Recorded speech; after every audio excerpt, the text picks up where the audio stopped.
بسم اللہ الرحمن الرحیم۔ ایک پرہیزگار نوجوان اور طائف کا واقعہ۔ حضرت عمر رضی اللہ تعالی عنہ کے زمانے میں ایک پرہیزگار نوجوان تھا۔ وہ مسجد میں رہتا تھا اور اللہ تعالیٰ کی عبادت میں مصروف رہتا تھا۔ حضرت عمر رضی اللہ تعالی عنہ کو وہ شخص بہت پسند تھا۔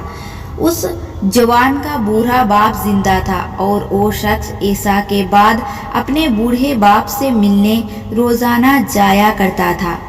راستے میں ایک عورت کا مکان تھا۔ وہ اس جوان پر فرشتہ ہو گئی اور بہکانے لگی۔ روزانہ دروازے پر کھڑی رہتی اور جوان کو دیکھ کر بہکایا کرتی۔ ایک رات اس شخص کا گزر ہوا تو اس عورت نے بہکانا شروع کیا، یہاں تک کہ وہ شخص اس کے پیچھے ہو گیا۔ جب وہ اس عورت کے دروازے پر پہنچا تو پہلے عورت اپنے مکان میں داخل ہو گئی، پھر ایک شخص بھی داخل ہونے لگا۔ اچانک اس نے اللہ تعالیٰ کو یاد کیا اور یہ آیات اس کی زبان سے بے شختہ جاری ہو گئی۔ بے شک جو لوگ خدا سے ڈرتے ہیں، جب انہیں شیطان چھوتا ہے تو وہ چونک جاتے ہیں اور ان کی آنکھیں کھل جاتی ہیں، اور پھر گش کھا کر وہی دروازے پر گر پڑا۔ اندر سے عورت آئی، یہ دیکھ کر کہ جوان اس کے دروازے پر بے ہوش پڑا ہے۔ اس کو اپنے اوپر الزام آنے کا اندیشہ ہوا، چنانچہ اس نے اپنی ایک لونڈی کی مدد سے اس جوان مرد کو وہاں سے اٹھا کر اس کے دروازے پر ڈال دیا۔ ادھر بوڑھا باپ اپنے لڑکے کی آمد کا منتظر تھا۔ جب بہت دیر تک وہ نہ آیا تو اس کی تلاش میں گھر سے نکلا، دیکھا کہ دروازے پر بے ہوش پڑا ہے۔ بوڑھے نے اپنے گھر والوں کو بلایا اور اس کو اٹھا کر اپنے گھر کے اندر لے گئے۔ رات کو وہ جوان ہوش میں آیا۔ باپ نے پوچھا، بیٹا تجھے کیا ہو گیا ہے؟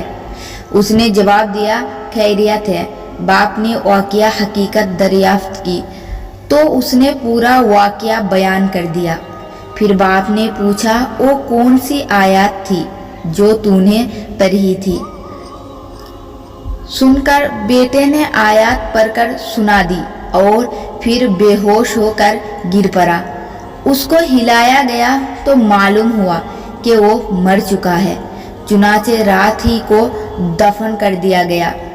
جب صبح ہوئی اور حضرت عمر رضی اللہ تعالی عنہ کو اس کے انتقال کی خبر ملی تو مرحوم کے بوڑھے باپ کے پاس آیا۔ تعزیت کے بعد شکایت کی کہ مجھے خبر کیوں نہ دی؟ اس نے کہا، امیر المؤمنین بہت رات ہو گئے تھے، اس کی وجہ سے اطلاع نہ دے سکے۔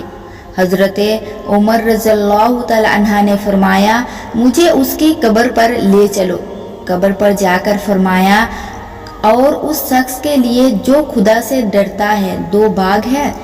اس شخص نے قبر کے اندر سے جواب دیا، اے عمر رضی اللہ تعالی عنہ، اللہ نے مجھے دونوں جنتیں دے دی ہے۔ سبحان اللہ۔